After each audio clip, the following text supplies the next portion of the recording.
On va parler des vœux du chef de l'État. C'est la 7e fois qu'Emmanuel Macron se prête à l'exercice. Ses maîtres mots, détermination et réarmement du pays. Le résumé est signé Juliette Sadat.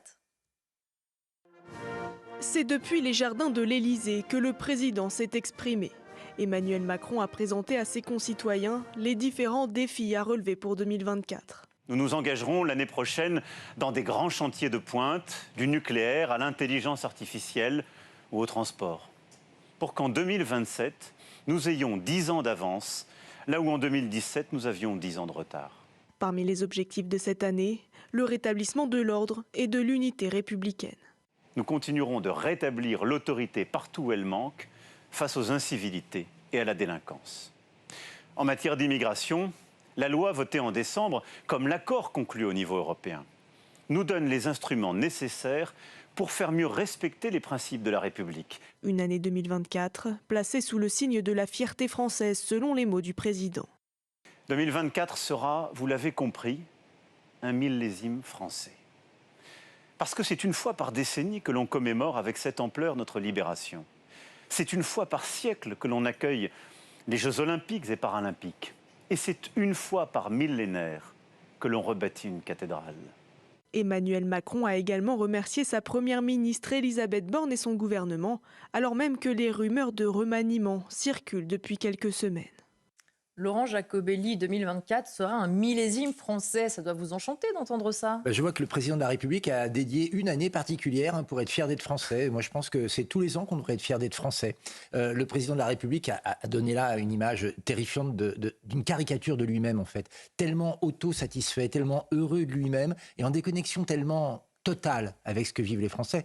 Il nous a expliqué qu'il allait gagner 10 ans sur les événements. Mais la France perd chaque année 10 ans en matière d'éducation nationale, en matière de santé, en matière de sécurité, en matière d'identité avec une immigration submersive que nous subissons. Et c'est à cause d'Emmanuel Macron. Il a été l'accélérateur du déclassement de la France, l'accélérateur de la dissolution de notre beau pays au sein d'abord de l'Union européenne et ensuite ouvert à tout vent à la mondialisation et à l'immigration. Et là, soudainement, il a vu la lumière. Et en 2024, il sera enfin fier d'être français. D'abord, qu'il commence à mettre le drapeau français plus au centre lors de son interview et pas mêlé comme ça à tous les drapeaux internationaux. Et puis qu'ils comprennent ce que vivent réellement les Français, ses compatriotes. Parce qu'aujourd'hui, ils ont du mal à terminer le mois, ils ont du mal parfois à acheter l'essentiel à cause de l'inflation. Ils ont peur parfois de sortir de chez eux à cause de l'insécurité. Et ils vivent parfois dans des quartiers où ils ne reconnaissent plus leur propre pays. C'est ça, la France, aujourd'hui, d'Emmanuel Macron. Donc je crois qu'il s'est comporté comme s'il avait été posé là, à un moment, dans un pays qu'il ne connaissait pas. Et puis, à 20h15, on l'a repris, on l'a ramené je ne sais où, pour qu'il revienne dans quelques semaines nous expliquer qu'il a imaginé un machin farfelu pour contourner la démocratie. Ce président de la République, clairement, ne comprend pas. Je me demande même s'il les aime, les Français. On va écouter un autre passage de l'allocution d'Emmanuel Macron, du chef de l'État, notamment sur les européennes. Et il se pourrait d'ailleurs peut-être qu'il parle de vous. On va écouter. Nous aurons à faire le choix d'une Europe plus forte, plus souveraine, à la lumière de l'héritage de Jacques Delors. Une Europe qui œuvre à la paix au Proche-Orient et sur notre propre continent, en continuant à soutenir le peuple ukrainien et avec lui notre sécurité, notre liberté, nos valeurs. Vous aurez, au mois de juin prochain, à vous prononcer sur la poursuite de ce réarmement de notre souveraineté européenne face au péril. Arrêter la Russie et soutenir les Ukrainiens ou céder aux puissances autoritaires en Ukraine. Continuer l'Europe ou la bloquer. Poursuivre la transition écologique et productive ou revenir en arrière. Affirmer la force des démocraties libérales ou céder aux mensonges qui sèment le chaos. Donc Laurent Jacobelli, en juin, c'est Emmanuel Macron ou le chaos ? Alors ça, il nous a déjà fait le coup à la présidentielle. Et puis on s'est retrouvé avec Emmanuel Macron et le chaos. Je rappelle que notre pays a fait l'objet d'émeutes l'été dernier, comme on n'en avait pas connu avant. Donc le chaos, je crois qu'on sait ce que ça veut dire en Macronie. Non, je crois tout simplement qu'il a, oui, donné le coup d'envoi de son côté pour la campagne pour les européennes. Il sent bien, il lit les sondages, que le Rassemblement national, avec la liste conduite par Jordan Bardella, peut faire un très bon score, va faire un très bon score. Et alors, il nous ressort des vieilles rengaines. Hein. C'est soit Emmanuel Macron, soit la fin de la paix, soit Emmanuel Macron, soit le retour dans les ténèbres. Non, je rassure vos auditeurs et vos téléspectateurs, il y a le choix pour une autre Europe, celle qui refuse l'immigration massive, et c'est celle que nous voulons incarner, celle qui refuse la mondialisation extrême, qui fait qu'aujourd'hui, eh bien, les emplois partent en Chine et les produits reviennent, avec d'ailleurs un bilan carbone assez terrible, mais peu d'emplois en France. C'est une Europe qui, plutôt que d'enquiquiner les Français dans leur quotidien et s'occuper de ce dont elle ne devrait pas s'occuper, est une Europe qui mise pour le coup sur l'avenir et qui n'est pas absente des grands défis d'aujourd'hui, comme l'intelligence artificielle, c'est vrai, la nouvelle médecine à distance ou plein de choses sur lesquelles l'Europe se laisse distancer, soit par la Chine, soit par les États-Unis, alors qu'elle passe son temps à pondre quotidiennement des normes qui empêchent nos agriculteurs, nos PME et même nos concitoyens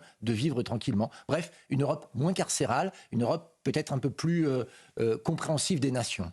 Gabriel Cluzel, tout à l'heure, on parlait déjà de ses vœux. Il y a une phrase qui vous a marqué, c'est quand il a parlé notamment de l'importance de la culture française, de la fierté. Alors que vous le rappeliez vous-même, il semblait qu'il y a quelques mois, quelques années, qu'il n'y ait pas de culture française. En tout cas, pas une seule. C'est ce qu'avait dit le chef de l'État. Oui, c'était en 2017. Il disait qu'il n'y avait pas de culture française. Et puis tout d'un coup, il nous explique que la France, c'est une culture, une langue, des valeurs. Alors on ne sait pas quelles valeurs. Je remarque qu'il ne parle pas de territoire, ce qui est quand même étonnant parce que la première chose pour un pays, c'est d'avoir des contours. Mais c'est vrai que ces contours-là, ça s'appelle des frontières. C'est un mot absolument affreux. Un gros mot. Donc c'est devenu un gros mot. Donc c'est peut-être pour ça qu'il n'a pas évoqué ce sujet-là. Mais de fait, c'est peut-être un clin d'œil vers un électorat plus à droite, vers l'UMP. Il a parlé de culture française. Ça fait toujours plaisir. D'ailleurs, il faut reconnaître que ça seule réussite tangible, pourrait-on dire, c'est l'ouverture prochaine la réouverture prochaine de Notre-Dame de Paris, hein, l'inauguration de Notre-Dame de Paris restaurée. Et finalement, c'est un symbole de cette culture française qu'il a niée jadis, de notre patrimoine, de la France des bâtisseurs de cathédrales, dont il peut aujourd'hui se glorifier. Car pour le reste, c'est un peu compliqué de faire un bilan positif. Florian Tardif, je le disais, le Conseil des ministres de rentrée prévu initialement le 3 janvier est donc décalé au 10. Qu'est-ce qu'on peut comprendre en remaniement? Quelle importance pour ce remaniement? On en est où? Alors, il ne faut pas peut-être surinterpréter cet événement qui n'en est peut-être même pas un, puisqu'il n'aura donc pas lieu. Disons que pour l'heure, l'exécutif reste très flou. Justement, sur les raisons de ce report à la semaine prochaine. Est-ce que c'est lié à un agenda qui ne rend pas disponible l'ensemble des participants? On pense bien évidemment à la Première ministre qui est pour l'heure toujours en Guyane. Ou est-ce une raison externe, à savoir un remaniement qui ne serait finalement qu'un remaniement technique? C'est ce qu'on peut présager, tout simplement parce que faire un remaniement d'ampleur aujourd'hui, compte tenu de l'échéance électorale, c'est-à-dire les élections européennes de juin prochain, et compte tenu également des récents sondages, c'est-à-dire tout de même un écart croissant entre le Rassemblement national et Renaissance, le parti présidentiel, laisse à penser que si Emmanuel Macron décide de changer d'équipe de manière importante dans les prochaines semaines, il devra très certainement le refaire au mois de juin prochain. Rapidement, pour terminer, Joseph Tounel, d'abord, effectivement, on parle d'un remaniement. On sait déjà presque les prochaines dates des remaniements. Après les européennes, après les Jeux Olympiques.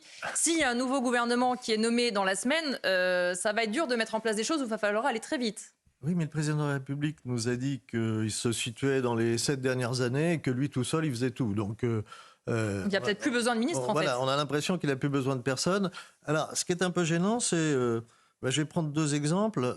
Quand il lui dit qu'il tient la ligne depuis 7 ans, sur le nucléaire, il y a visiblement un grand changement de ligne, puisqu'il fallait tout fermer, à commencer par Fessenheim qui a été fermé, et la promesse qu'on avait fermé le reste, et maintenant il faut tout ouvrir.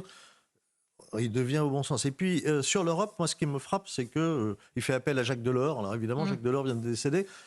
Je l'engage à lire la dernière grande interview qu'avait donnée Jacques Delors, c'était au JDD, pour ses 90 ans. C'était très intéressant parce que Jacques Delors disait, en fait, l'Europe, c'est un échec, cette Europe-là, l'Europe bruxelloise. Et il disait même qu'il y avait un vice dans la construction européenne dès le départ. Jacques Delors, au JDD, pour ses 90 ans. Et ce vice, il y est toujours. Alors, est-ce que le président de la République va faire l'effort de retirer ce vice? Ça voudrait dire déjà qu'il commence à nous dire ce qu'est l'Europe. Et j'entends beaucoup de gens qui nous disent l'Europe, l'Europe. mais ils sont incapables de la définir. Pour moi, c'est simple, c'est une zone culturelle qui s'appelle la culture judéo-chrétienne. Merci, on va marquer une courte pause. Merci Florian Tardif d'être passé dans Punchline. Et on se retrouve à parler notamment maintenant de la sécurité le soir du réveillon, juste après la pause. Restez bien avec nous sur Punchline.